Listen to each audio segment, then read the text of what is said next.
Welcome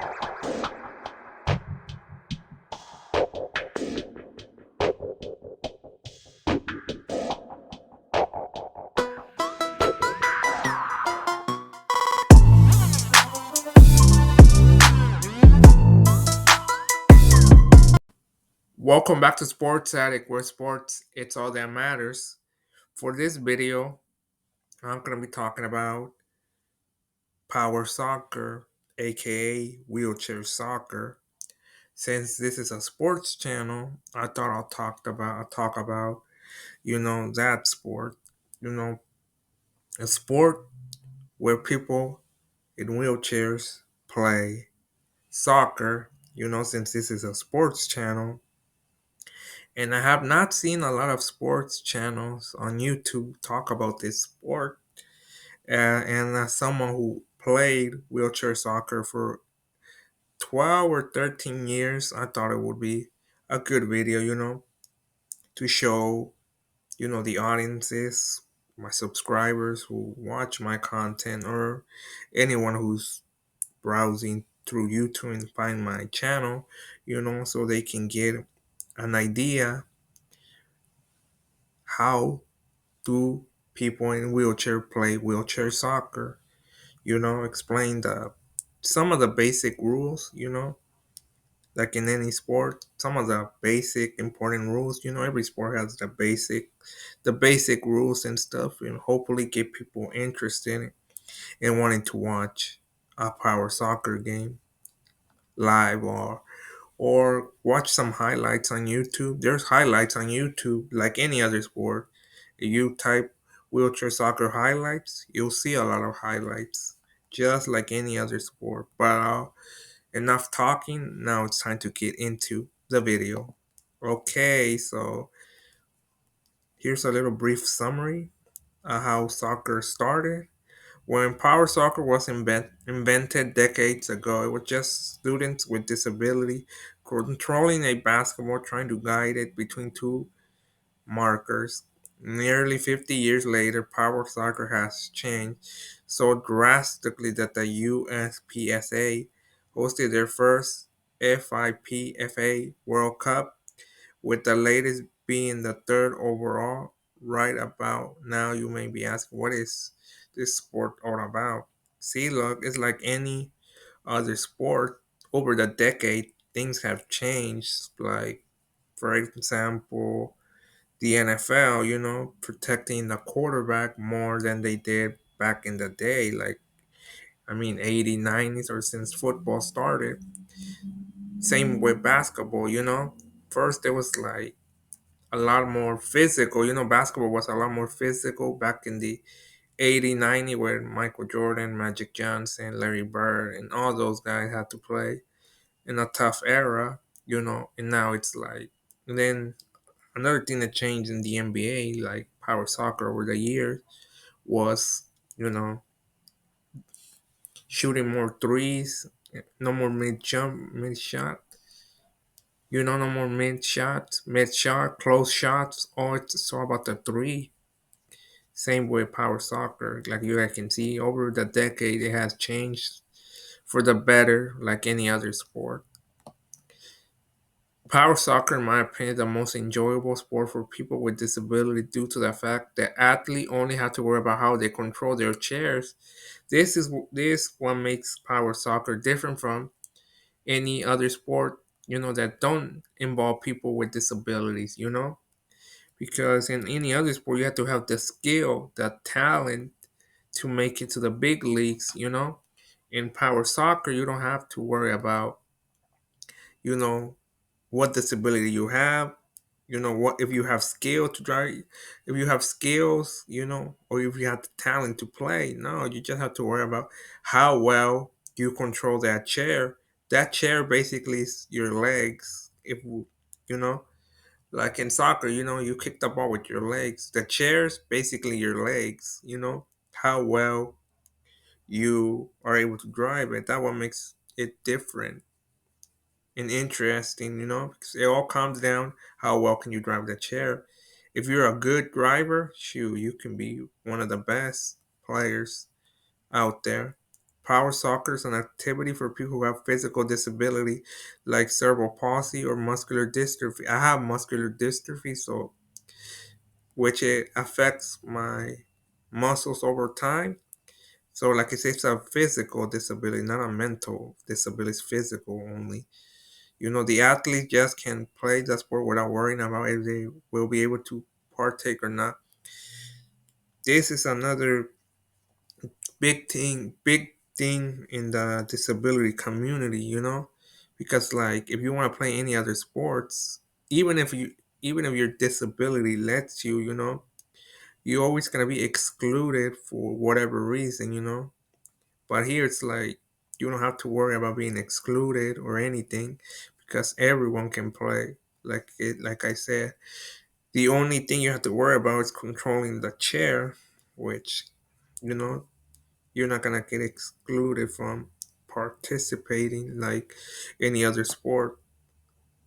If you're gonna play any other sport with people that don't have a disability, this ever-growing sport nowadays has some rules similar and unique to traditional soccer. Yes, there's a little bit of a difference since like we use a chair instead of running, like traditional soccer or other things. But there's a few things that are almost the same as traditional soccer.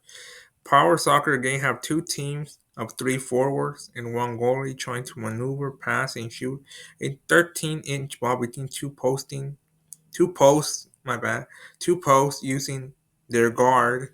A guard is like a metal box that you put in front of your chair, and that's how they kick that 13-inch ball.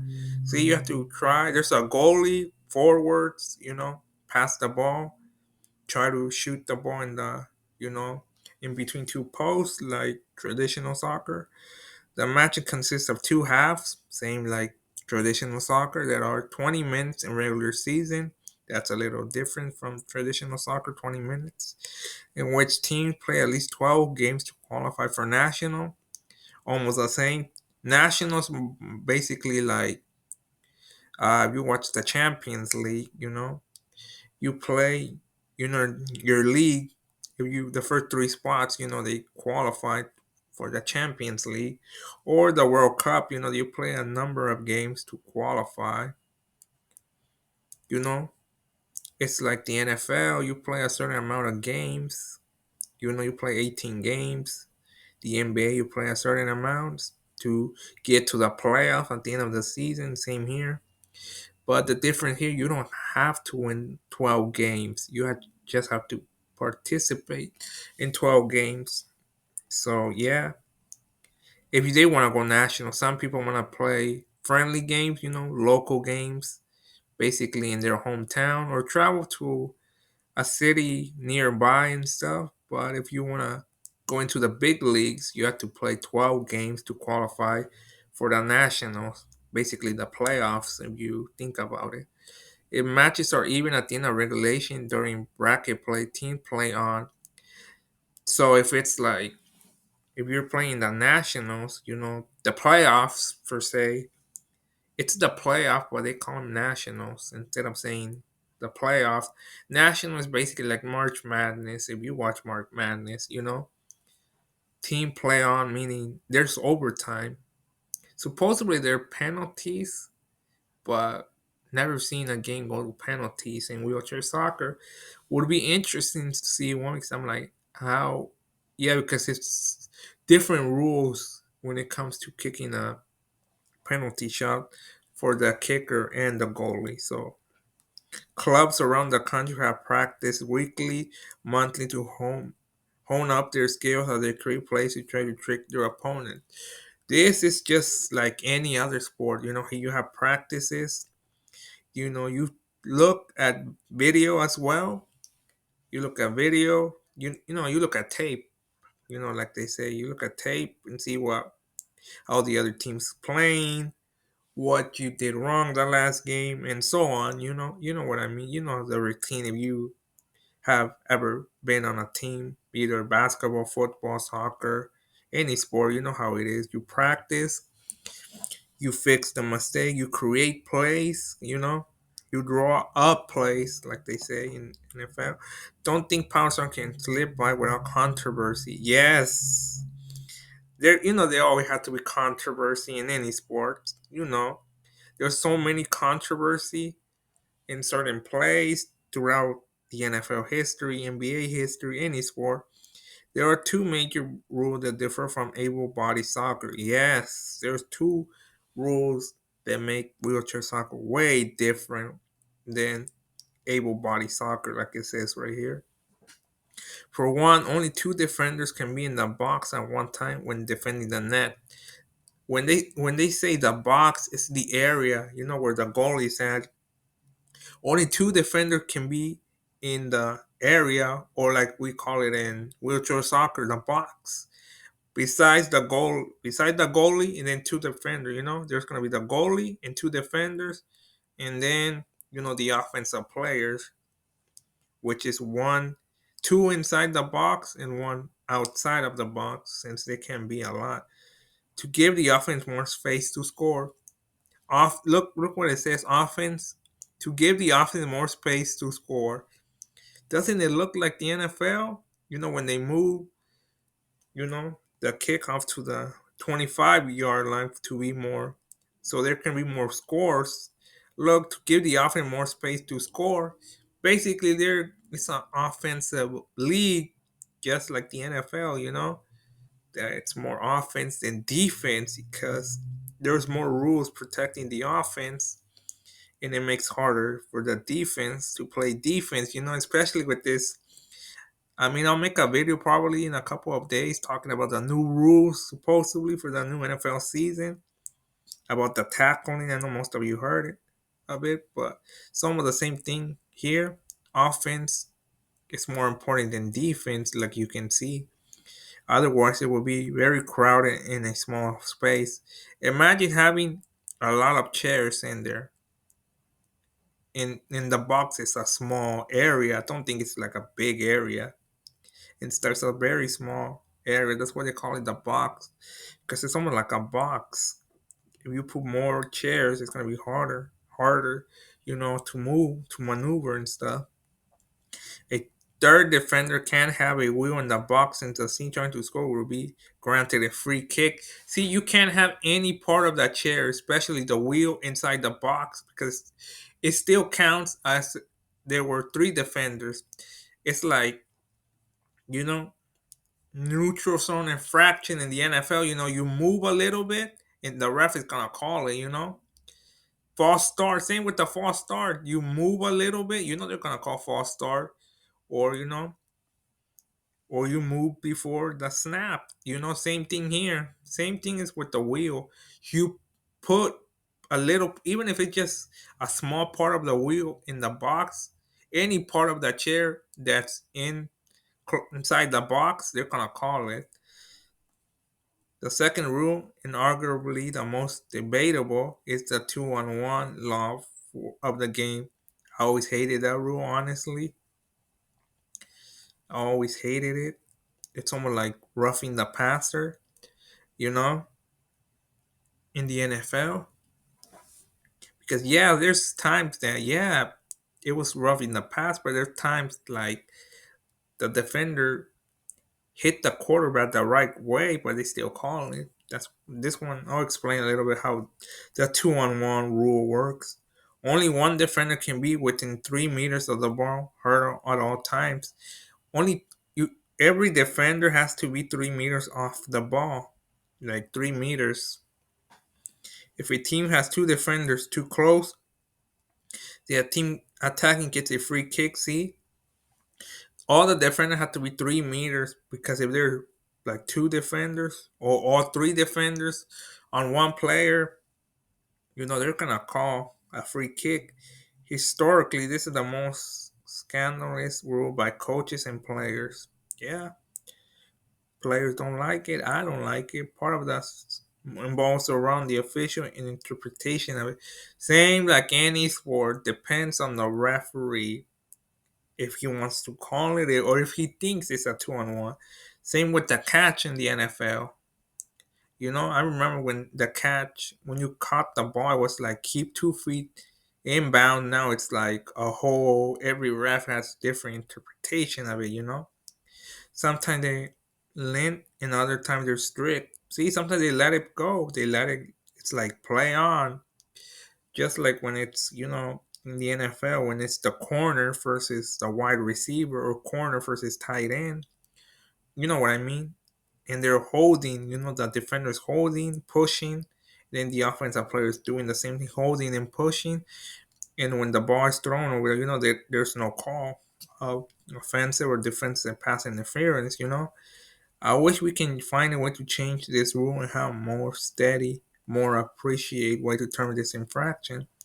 I feel like they should change it to a better understanding of the play, rebuild the play, restructure the play to make it a lot more, I don't know, easier to call rather than, making it so complicated than it should be.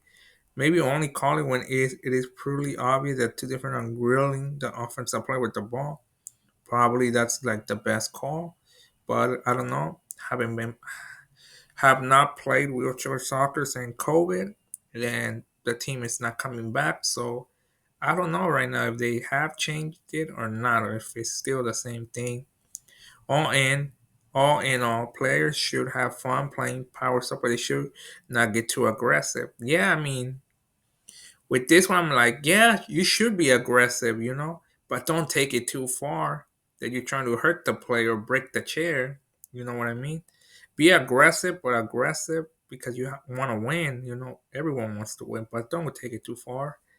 After all, power soccer has yellow and red card also. Yep, they have red card and yellow card. Yeah, just like traditional soccer. Imagine there's three forwards and one goalie. Imagine you get a red card. It's gonna be four if you count the goalie against, three. Still three, but it's almost like three forwards against two forwards of the other team. This sport is fast paced and fun to watch. It is fast paced, honestly. Some games can be boring. Some game can be interesting. Some game can be intense. Some game can come to down to the wire, like traditional soccer, like football, like basketball. It will become greater as the rules evolve. I guess. I mean, yeah, I feel like the more the rules evolve, the game's gonna be played a lot better. It's gonna be a lot better. So next time you see someone play power soccer, take a second to watch and you make it hook. Yeah, don't judge. Don't be like, oh, I don't want to see people in wheelchair play and stuff.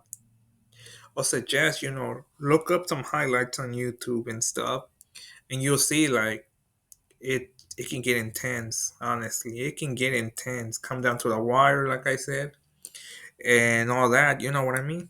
So yeah, I suggest you guys check it out on YouTube.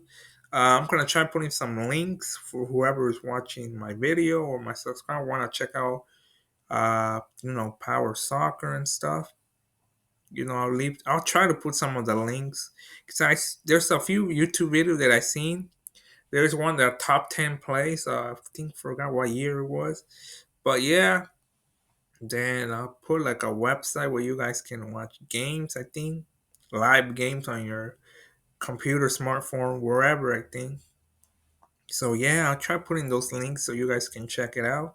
If not, like then I'll just suggest, go on YouTube, research what power soccer is, research and stuff. And yeah, well, hope you guys enjoyed this video. I know it's not like the traditional videos that I've been doing about the NBA, the NFL, the Champions League, but it's still about sports, It's still about a sport.